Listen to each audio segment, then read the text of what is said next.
How you doing, everybody? I'm Scott Jelinek with the Master Investor Academy, where we cover the 5 pillars of real estate investing. That's marketing, wholesale, rehab, rentals, and raising private money.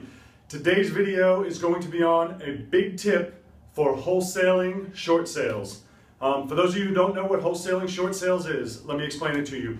A short sale, obviously, I'm sure you know, is where the bank accepts less than what's owed to them to sell the home. A home that's generally in foreclosure. Say they owe $100,000, somebody will make an offer for $50,000, the bank will accept a lower payment in order to get the house off their books and not have to foreclose. What wholesaling a short sale is basically investors like us, we market, we buy houses, we get a phone call on a property that is upside down. This person owes $200,000, the house is only worth $200,000, they're 3 months behind, so we end up helping them to negotiate a short sale.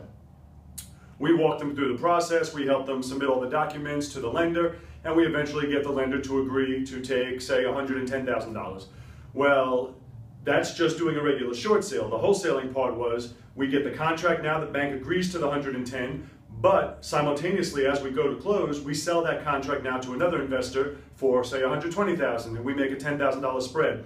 Or we actually close on the property and then immediately list it again for $120,000, $130,000, $140,000, and then let it sell on the market without adding any value. We just got the property, got the price from the bank, and then resold it and made the spread. Well, that's great, and that's been an existing business for a long time. There's a lot of people out there doing it, have been doing it for years.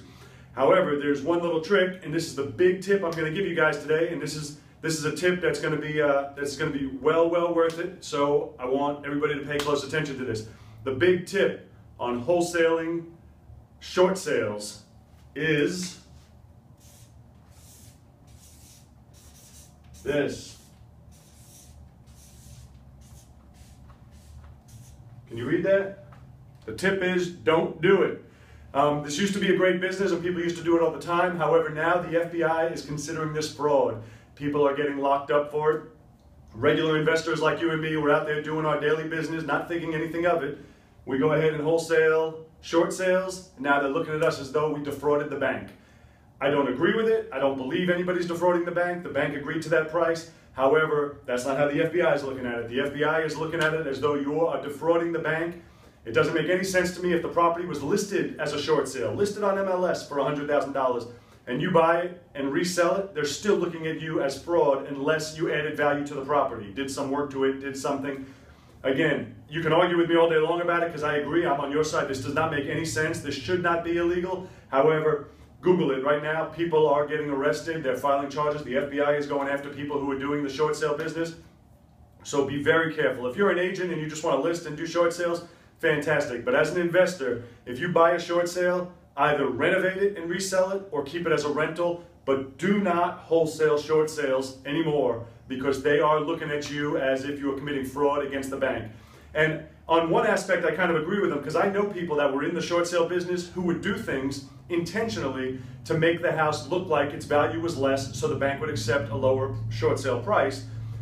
Some things, for instance, and I know one person in particular in my market who used to advise his sellers to put a tarp on the roof so it looked like they had a leak, or they used to shake up a bottle of soda and spray it on the ceiling so that looked like a dried leak. When you do things like that, clearly you know you're committing fraud then. You're doing things to make the bank think the house has problems that it doesn't have. That's obvious, that's cut and dry. Those people who were doing that were committing fraud. But now, they're not going after those people, they're going after everybody who's wholesaling short sales. So this is my tip for you, and I hope you take it because I mean it wholeheartedly. Do not do it. Don't wholesale short sales anymore. That part of the business is over. Once the FBI is looking at something as fraud, just stay away from it. I hope this tip helps you. If you have any questions or comments, please feel free to comment down below. Subscribe to this channel, and we'll see you on the next video.